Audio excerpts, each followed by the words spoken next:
Thank you for this opportunity to talk this afternoon here about historic preservation. I was asked to talk about kind of 101, so I'm trying to keep it kind of high level, but I'm glad to go deeper if you have a question. So just that was my charge. I just want to shout out to the University of Notre Dame School of Architecture, Masters in Historic Preservation program, where I teach along with the undergrad side and the Duda Center for Historic Preservation and Sustainability. Great resource. If you're interested, check it out. We're taking applications now for next year. And Indiana Landmarks, my other hat that I wear. I'm director of the Northern Regional Office for Indiana Landmarks. I'll tell you a little bit about what we do here first, and then I'll layer in some work that the university has done through the School of Architecture's Preservation Program with some churches as we go. So I'll circle back to that as well. So a little bit about Indiana Landmarks. We are a statewide organization, not for profit, not government affiliated at any level. We operate on our own independently. Our headquarters is in a repurposed Methodist church in Indianapolis, Indiana that was threatened with demolition about 15 years ago. We do our work where the historic buildings are, and that's around the state through our regional offices and in our headquarters in Indianapolis, and that's a quick map that you show there, and our fine staff assembled in front of the church, 3 of which are dedicated specifically to sacred places. I'll tell you a little bit about Sacred Places Indiana today as well, a little bit about that work in Indiana. And so we do practice what we preach in a sense of preservation, and that is finding new life for historic buildings that are in danger. Really runs the gamut. It can be a historic house like the top left there, a building that has about 5 different periods from 1810 to 1930s, a government or a former telephone exchange building where I'm going during a nuclear war. It's a bunker, literally, on the bottom left there. And our newest move, which is into church in Richmond, former church that was closing, and we're moving our Eastern Regional Office into Reed Memorial, which is replete with Tiffany stained glass windows and all the accoutrements. A fantastic site, but a church that was struggling with a congregation that needed some help, coming alongside them, renting space. We just heard about that, bringing some of our resources to that. So as a not-for-profit, we do practice this. This is our headquarters before, when we did our before restoration. As I said, it was a empty building, and today it functions as a multi-purpose building. Some befores and afters. I can't talk about preservation without befores and afters, right? That's what we love. But talk about a building with lots of accretions and lots of different uses.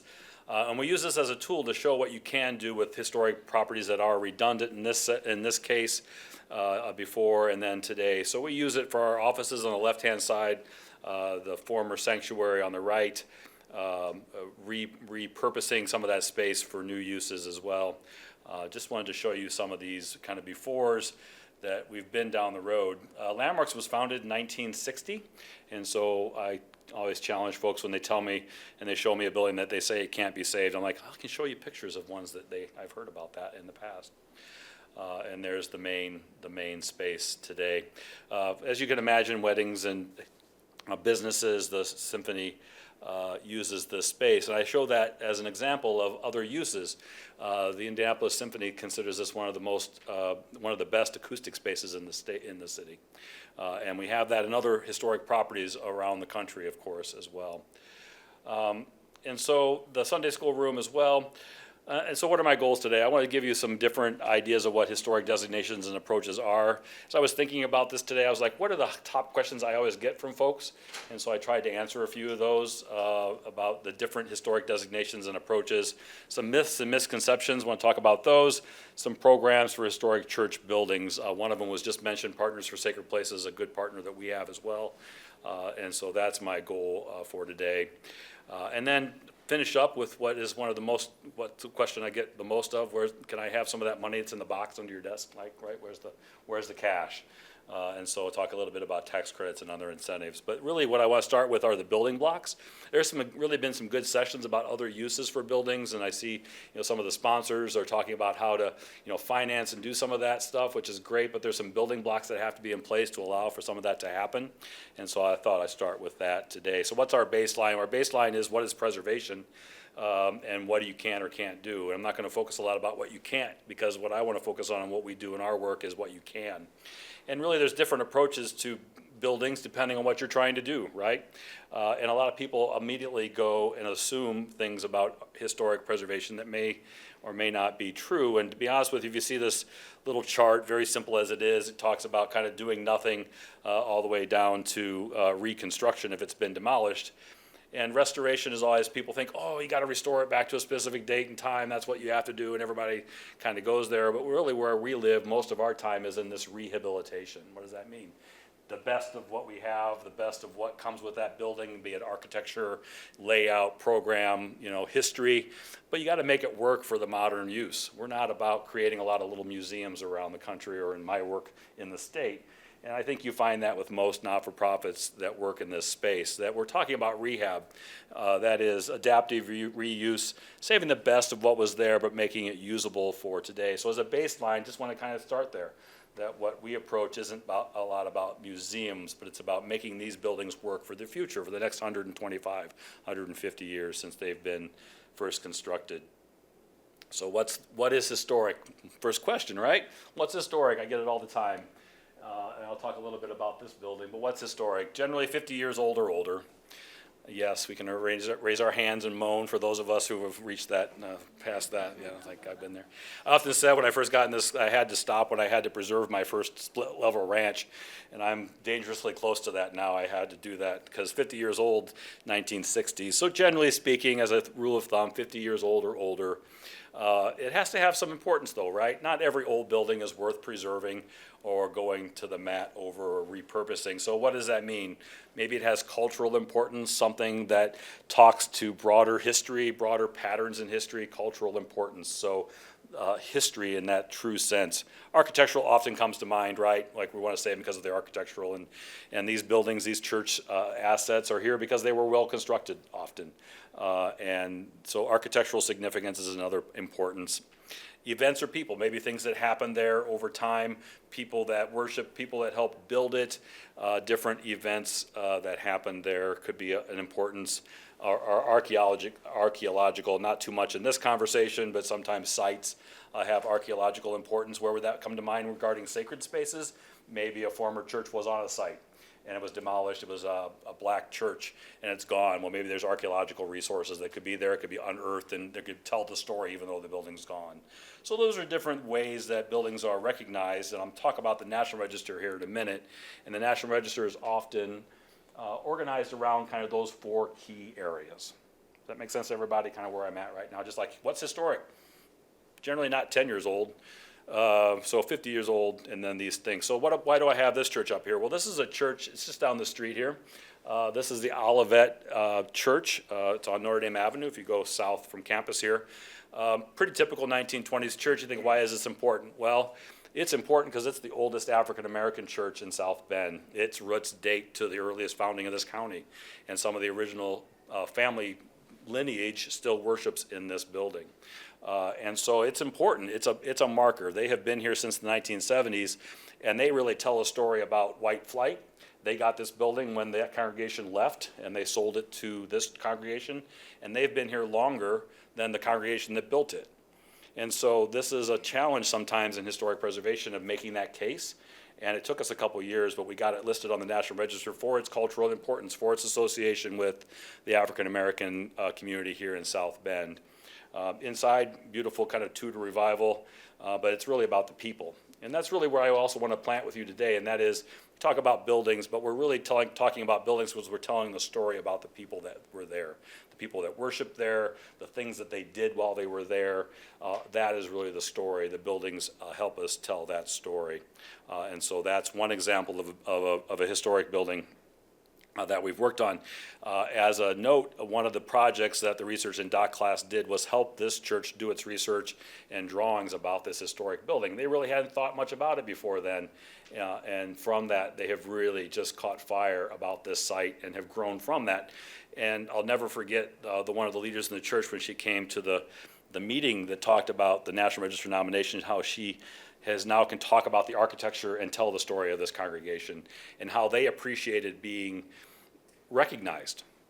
Like, oh, I'm here, right? I mean, it was such a moving moment for me. And sometimes when we just reach out to these congregations and help them out, they really come to another another level. This is an example of a church, a Sarandon church down in Columbus, Indiana, put on the National Register for architectural purposes. This is one of those more mid-century churches, so it does run the gamut from early churches on. So I mentioned National Register. It's really one of the key programs in historic preservation that help do other things. It was created in 1966. It's managed by the National Park Service, but it's done through the state historic preservation offices, and I'll talk a little bit about that in a minute. Why was it created? It was created to recognize important sites, but really to protect them from federal or state funding. But it's really the way that we recognize historic properties in the United States today at all level, whether it involves federal or state funding at all. It's an honorific type of thing. And it really is the gateway to other funds and incentives, other grants. There aren't many pots of grants. And the ones that I'm aware of often will start, is it eligible or on the National Register? And so putting it on the register is really a good first step. And many of the reuses that I assume have talked about today, or you might find out about that involve financing and a tax credit project, rely on the National Register. So what are some myths about that? Because I hear these all the time, and they get kind of confused, which I understand that. Does not involve approval for changes. It's a myth that you have to get approval. If you're on the National Register, that does not carry with it any review for changes to your building. It's only on the National Register and you're using your own congregation's funds. It seems like a weird thing to think about, but you have to go back to why it was created. So it's an honorific listing, and it's one that is used to be a kind of a gate for other incentives, but does not require approval for changes. If you use your own money, you can tear down a building on the National Register. It always pains me to say that. It's like people sneak out the room, go, hey. But it's really the case. And I'll talk about where I think this gets confused with folks in a minute about local designation. But National Register does not involve or require approval for changes for your building if you're using your own money. Doesn't require public tours, which for a church maybe kind of seems weird, but sometimes I hear, oh, if you put it on the register, I have to open it, blah, blah, blah, for anybody to come in. And that's not the case. Although I would love if I could just like knock on the door, somebody's like, hey, your house is on the National Register, can I come see it? Doesn't exist. Now for a church, that's not so much of an issue. I would think you'd want your doors open, but does not require public tours or access necessarily just because it's on the National Register. So those are some pretty typical myths that I hear about the National Register. I'm going to pause for just a minute because I don't want to go on. If you have a question or things you've heard about the Register, National Register, I'll be glad to answer a question before I kind of move on to my next one that I wanted to cover. Any questions about that? Yeah. Can you sell buildings? Absolutely. The question is, can you sell a building? You can do anything. It does not change. The National Register changes nothing about private ownership. It doesn't impact use. It doesn't impact what you can or can't do to the building as long as you're using your own funds.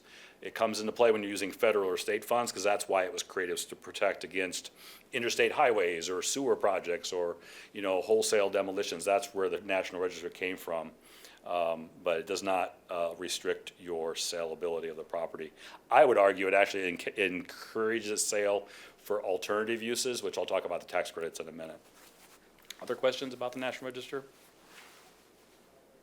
Your chance to stump the person.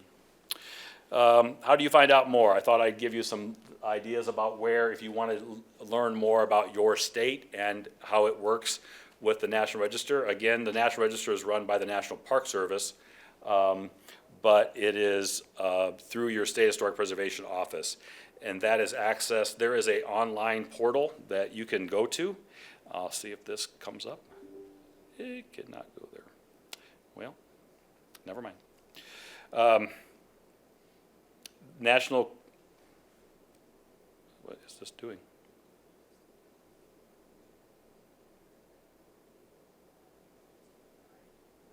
Talk amongst yourselves.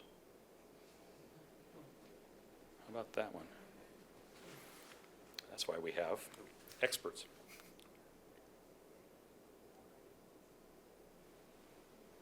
There we go. Thank you. So now I've lost my notes. Let's see here. There we go. So the National Council on State and Historic Preservation Officers If you go to that webpage, if you are interested about how the National Register works in your particular state, that has a map that you can click on any state, and it will give you the access to the State Historic Preservation Office. It sounds very bureaucratic, but it's a pretty quick map to click on if you're interested in pursuing National Register in your state, to know more about if your church is eligible and their process for that. The National Council and State Historic Preservation Officers is a place to go that you can find a map and get that contact information. I'll come back to that because it's also about where you would go to talk about tax credits for a project on your site. So that's an important link for you to find out more information.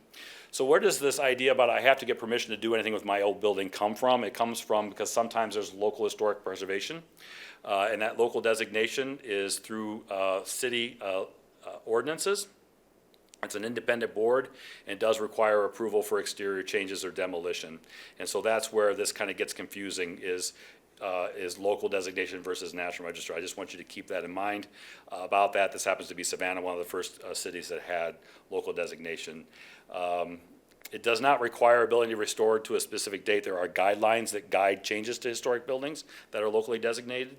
The myth about it can't be changed is untrue. Locally designated buildings, churches can be made, can be additions, there can be changes to them. I happen to have a set of guidelines from Augusta, Georgia. They all have guidelines to kind of try to help capture those character defining features. So you can make changes, but you do have to get permission for a locally designated building. How do you find out more about that? I would go to your local planning office and search for Historic Preservation Commission on the city website. It was mentioned Partners for Sacred Places. It's a great national resource. I know we have folks from all over the country. If you've not tapped into Partners, I would encourage you to do so. They're a not-for-profit that assists local congregations to make more of their assets. It's an asset-based view, and one of the things that they have is called New Dollars Program, which helps train congregations to map what we just heard about through the Sacred Spaces program earlier, where you can map that economic impact to a community. What is your church providing? How many Boy Scout meetings? How many AA meetings? Weddings that bring in people that stay overnight? All that stuff is quantifiable. And the New Dollars Program through Partners is a way that I'd encourage you to look into to help quantify those numbers. They are staggering and a great way to make the case for alternative uses or adjacent and good companion uses for your congregation. They have a national fund for sacred places that gives out grants up to $250,000 every year. Funds multiple sites. I think they gave out 16 grants this year. This church is St. Adelbert's in South Bend. It just got a grant for $250,000 because it's also being put on the National Register of Historic Places. And the School of Architecture is working with our students to do a study on their stained glass. Partnerships, layers, and lots of ways to go after this. This is a great church being recognized for its cultural and architectural because it was built by the Polish area in South Bend, and now it's actually changing over to more Latino. How do you find out more? Sacredplaces.org is their web page. I want to talk briefly about our program, if I can beg 2 extra minutes.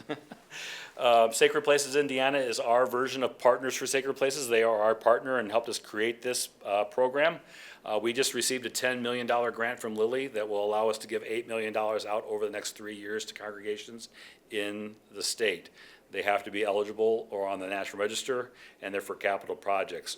Why do I tell you this if you're not in Indiana? There are programs around like Partners and others around that you can look for if you're considered a historic building. Includes capacity training. There's the New Dollars Program and some other guides I'd mention.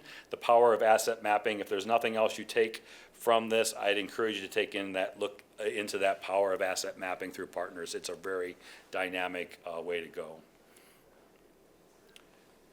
I'll move through that. So if you want to look at Indiana Landmarks, that's our webpage, Indiana Landmarks. You just go to our search box and type in Sacred Places if you're interested about our program a little bit more. The final, I want to mention 2 additional incentives. Historic Preservation Fund is one that congregations don't look at very often, but the state historic preservation offices do give out capital grants every year. They're federal pass-through monies. It's an annual fund. This year, Indiana just went to $75,000 matching dollar for dollar. It has to be on the National Register, but it's a place you can look for some funds, Historic Preservation Fund. It's through your State Historic Preservation Office, hence my reference to the earlier link.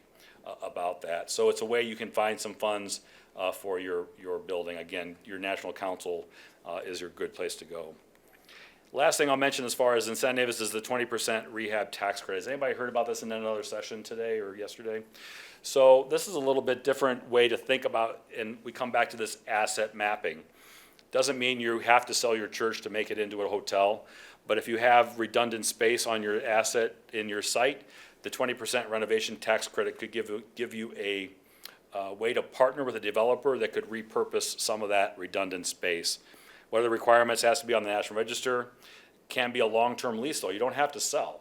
So if you had a developer that wanted to use part of your site and you wanted to lease part of that and use it as a different use, could be a long-term lease. Has to be depreciable, which is why it has to be like income producing. It's substantial, so these are big ticket projects, but it can be twinned with the low-income housing tax credits. So if you're thinking about a tax credit project for low-income housing, you could twin it with the federal rehab tax credit. Gives you a 20% cost, or 20% rehab credit to the owner. $1 million, that's $200,000 in equity to the project. That's pretty good cash and something to think about. We aren't going to get into it in 10 minutes here, but I wanted just to close about why does this matter? Why are we talking about tax credits and this sort of thing? Because I really see it as a way to link economics with local ministry. If you look at these little boxes on the bottom, it talks about adaptive reuse. And the middle two is what I wanted to focus on briefly, which is 75% of that goes to materials and wages, but then you go to the next one, which is it could be a way to help do workforce training, training around heritage trades, other types of ways to partner with your community and return a building that was otherwise unused to a new use. So it's a way to look at this and these assets as a way to look at your ministry and linking that to economics. My contact information is up there. I put a couple of my cards in the back along with some of our magazines if you're so interested, and I'd be glad to answer questions or hang around afterwards. Thank you.